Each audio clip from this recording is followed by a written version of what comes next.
to develop a feel for the grip of the rubber surface and how much force you have to put into your motion to make the ball spin.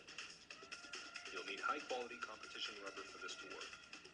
If your rubber does not allow you to do that, it is not suitable for high-level play. Throw the ball sideways into the racket and brush across the bottom of the ball. You'll have to adjust the racket angle so you drive the ball straight up and not away from you. When the ball falls back, try to catch it on the racket surface so it goes straight up.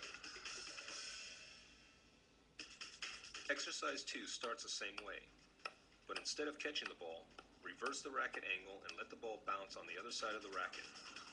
Since the spin reversed after the first bounce, the opposite slope will now make it bounce up again. Give it a bit of extra force, and the spin will reverse again. See how many you can make without losing control. Obviously, this exercise is much more difficult. The next exercises help you develop racket hand control. Toss the ball up without spin and catch it with the racket, allowing it to bounce as little as possible. Raise your hand and meet the ball as it drops. Learn how to control your racket hand. The same exercise as before, but this time have a friend throw the ball to you from about 10 feet away.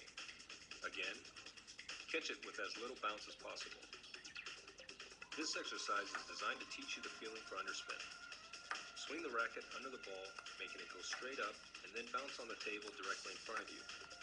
Make sure you first adjust the racket angle so the ball bounces straight up, not sideways.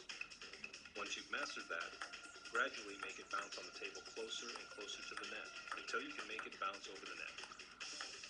You will notice that the ball will bounce in the opposite direction of the racket motion, and when the ball crosses over the net, it will bounce back towards you.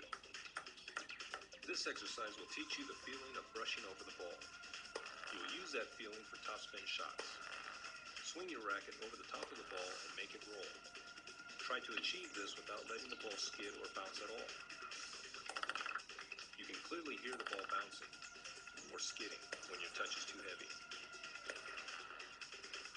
When you do it right, the ball will quietly start rolling, and you'll only hear the topspin trying to grab the table.